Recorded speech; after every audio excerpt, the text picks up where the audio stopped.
তারাবির নামাজের নিয়ত কিভাবে করব? তারাবির নামাজের নিয়ত কিভাবে করবেন? কারণ মুখস্থ আছে তারাবির নিয়ত? নাওয়াইতুয়ান বলেন, কার মুখস্থ আছে? একজন বলেন। তারাবির নিয়ত কে বলতে পারবে? বলেন বলেন ভাই।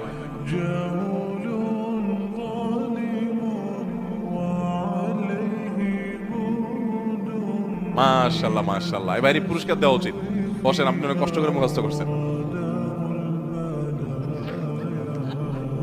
তুমি বগুড়া সদরের লোক ভাই? কালো কালো।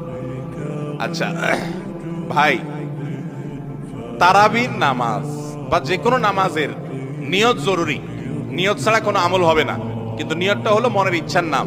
নিয়তটা কিসের নাম? আমি ভাইকে দিয়ে নিয়তটা কেন শুনছি সেটা আপনারা জানেন? জানেন না আপনারা? আমি ওনাকে দিয়ে কেন শুনলাম বলেন তো? কে বলতে পারবেন? কে বলতে পারবেন? আমি ওনার দিয়ে এই জন্য শুনছি যে ওটা আমার জানা ছিল না। এটা হলো সত্য কথা। ওইটা আমি নিজেও জানি না। নামাইতুয়ান দিয়ে শুরু এটা জানি, কিন্তু বাকি শেষেরটা আমি জানি না। এই জন্য আমি চাইছি একটু শুনতে আর কি। আমি জানি না এই জন্য যে কোরআন হাদিসে কোথাও পাই নাই। এখন ভাইরা কেউ পাইলে তো ভিন্ন কথা, আমি কোথাও পাই নাই।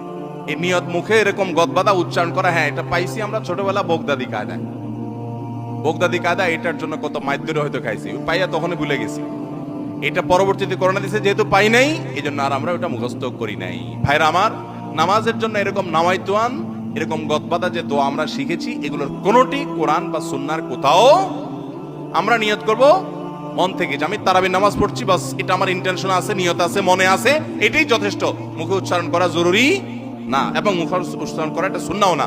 নবী সাল্লাল্লাহু আলাইহি ওয়াসাল্লাম শেখানো না। এটা আমাকে ইবাদত করতে হবে তার পদ্ধতিতে। কোনো হাদিসে যদি এবার উৎসাহ দেওয়া না থাকে, আমি কেন সেটা করতে যাব, কসরত করতে যাব? তবে হ্যাঁ, নিয়তটা হলো অন্তরের ইচ্ছার নাম, সেটাই যথেষ্ট। আলাদা মুখে নামাইতুয়ান পড়ার দরকার নেই।